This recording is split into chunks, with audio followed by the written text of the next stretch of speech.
Hello, my name is Derek. I'm the Director of Marketing here with Matia Mobility. And today we're talking with Julie, one of our users. Julie, how are we doing today? Doing just fine. Awesome. Now, you've had the tech for a couple of months now, but let's start with your story and kind of your background, what you do for a living, and a little bit about your accident. Okay. Accident happened in 2003 and from a swimming accident where somebody jumped on me in a lake. And so a spinal cord injury at the T4 level. And was a mom of two young kids at the time. And so had to figure out all kinds of different things along the way. Yeah. So, are you married? Yes. Okay. So what was that like, going through something like that with kids? Because that's something I actually haven't had the chance to talk to anybody who's been through that. Most of the people I've talked to so far, for whatever reason, it always was when they were teenagers or kids. So that seems like a pretty rough experience. My husband and I, our goal was to keep things as, quote, normal as possible as far as the kids saw. They were 5 and 7 at the time. And so, you know, I was a stay-at-home mom, and suddenly there were a lot of things that I couldn't handle. I was focused on just taking care of myself and figuring out, my health issues, new normal, how to do things. So it was a process and it took some time. I learned how to drive with hand controls pretty quickly because I knew that getting my kids around to whatever it might be, activities and sports was going to be important. So did that and, was involved in their schools and different volunteer roles. And I think we did a pretty good job as it, again, in their eyes, keeping things kind of normal and still managing things, still volunteered, still, took them to what was important to them Mhm. and manage household chores. Some of it I needed more help with, but we kept things rolling.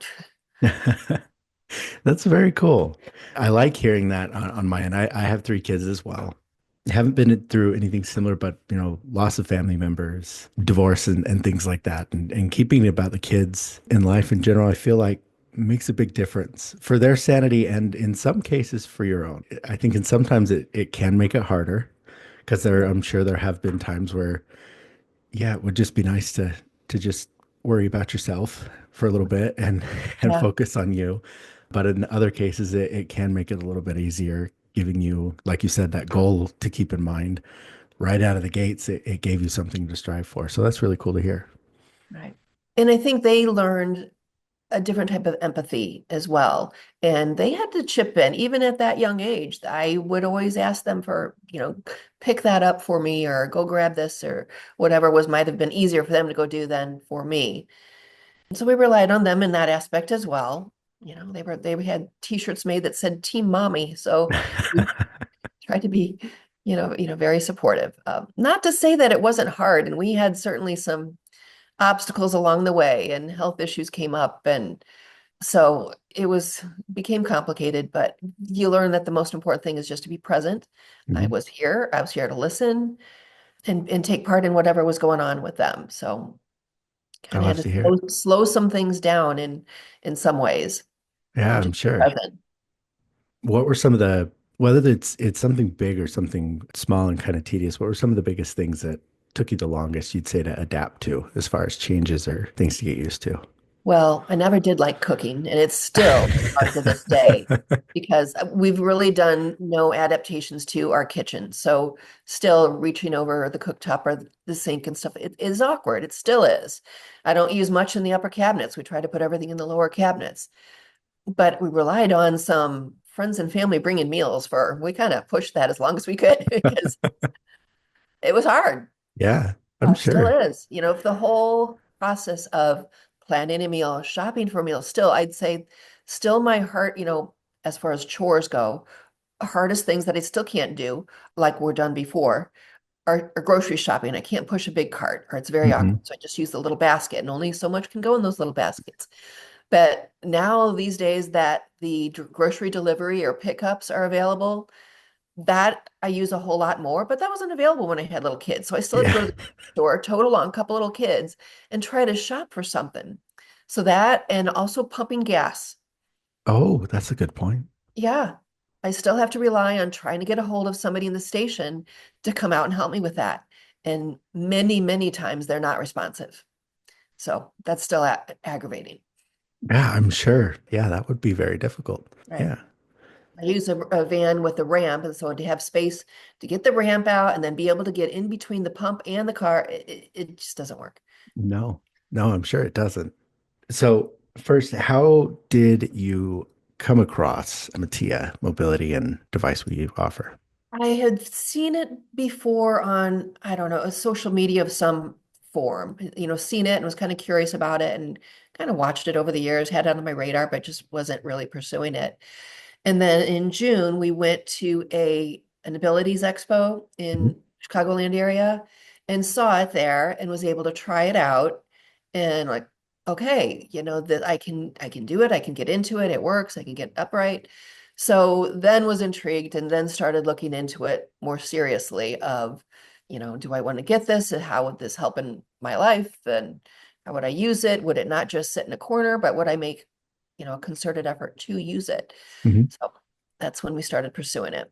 Okay. You went to the Abilities Expo. Are there any other organizations or groups that you're a part of or activities that you like to do?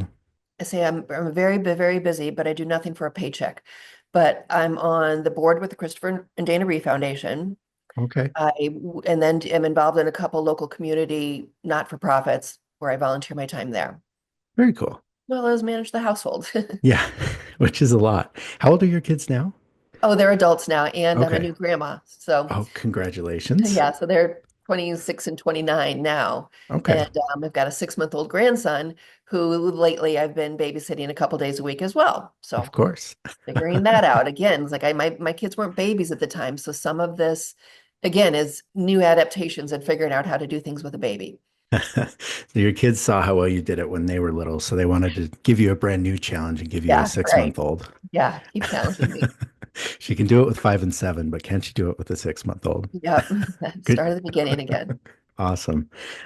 What advice, before we start talking about a little bit more about the tech, what advice would you give someone who has either recently fell into a situation where they are in a wheelchair or they have been in a wheelchair and they're trying to kind of take control again, bring some of their lifestyle back, and be more active There's no one pat answer. It's such an individualized thing for of sure.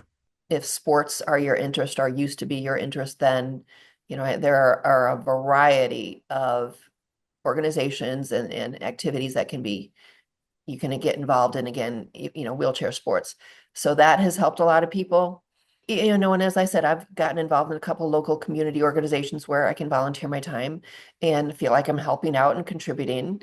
So I mean, again, it's just an individualized thing of what sparks somebody's interest. What did you used to enjoy? Maybe you can't do it the same way, but maybe there's some sort of adaptation or a tangent off of that Mhm. you can take part in. I like that. Okay. So it is just a matter of getting out and trying things and Yeah. finding what interests you And and what there speaks to are, you. in addition to the Reeve Foundation, there are other organizations as well that offer mentors. And so I'd encourage anybody to get hooked up with some type of mentor because that can help you lead to different resources and just be a support person too that understands. Well, that's They've been pretty through it. cool. Then that was my last question about that is what does the Reef Foundation do? What do they put their focus and energy in?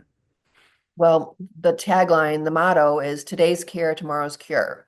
So as far as care goes, they give quality of life grants to a variety of organizations that support somebody with focus primarily on spinal cord injury, but other disabilities as well. And have the mentors. They have the National Paralysis Resource Center, which has a wealth of information and information specialists that people can contact and find out resources in their area. Again, hook them up with mentors. And then as well, the care or the cure part of things, the foundation supports a variety of scientific research efforts. Okay. Very cool. And how long have you been with them? I mean, I've been, I guess, connected with them in some way or another since my injury because we contacted them, the Paralysis Resource Center, for different, a variety of information. So from there is when our first connection was, and it was a lifeline, with a very helpful. And then let's see, I think I'm in my 6th year on the board. Very So cool. yeah, it's been very interesting and I like kind of being in on the know and some of the decisions that are going on. Yeah, I'm sure. So you do stay very busy then, it sounds like. Yeah, I do, especially this time of year. I'm like, okay, carve out this time in my 1 day at home here this week. I do. I appreciate you finding just a little bit of time for me. All right, well then let's dive in to the tech. So you tried out at an abilities expo, decided to pursue that and move forward. When about did it get delivered? That was September, I believe. So from September. June to September was the process, Okay. the very end of June. And first impressions, let's say the first week or two that you got it. I would say, first of all, it's a well thought out engineering piece of equipment. Different things have been taken into consideration. I'm standing in it now as I'm like looking down at it. Um, so I got the model that has the little fold out seat to Okay. it so that I can transfer onto that and then stand up into it. That just worked for our layout here and everything. So again, you just even adding that little option on to customize it a little bit on what people's needs are and how they can get into it was Mhm. helpful. I've taken it outside just like again, I got it at the beginning of the fall, and once there were like leaves all over the ground, I didn't want to go out in it. So we've only had it outside a little bit, so I've not been that adventurous with it besides in the house. So, but again, it's well thought out. It's easy to get into. I do it independently. I don't need assistance, which was another consideration. There are different devices out there that, okay, then I would have to have somebody home to help me do this or that piece of it. Yep. And that's for my lifestyle, it's not practical. Exactly. I needed to be able to do it independently during the daytime or whatever when nobody else might be home.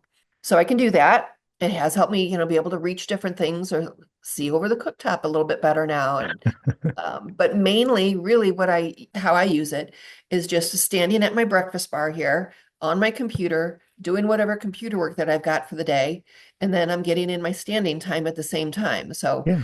knowing that the standing time, the bone density, all the different health benefits that can come from this, as well as, I've needed to stretch out my hip flexors and my Achilles are very tight. And so Mhm. this has helped me improve upon that. They're still not probably where they should be, but it's improved. Yeah, That's right. Baby steps, right? right. How often would you say that you use it throughout a week? Throughout a week, maybe 4 or 5 days a week. It's not every day, but Okay. I try to, it depends again. Again, this time of year is a little nutty and I'm running around a little Yeah. bit more. So it's been a little bit more sparse, but I'd say that's about the average. No, that's actually pretty awesome. What are some of the unexpected things as far as changes or benefits that you found as you started using this? Getting and receiving hugs upright, two Absolutely. armed hugs upright. Otherwise, when people give me a hug, they kind of give me a lean on my chair and maybe give me a one arm hug. Well, giving and receiving two armed hugs upright is kind of cool. It's very cool. Yeah. Absolutely. So one of Absolutely. those unexpected things. Yes.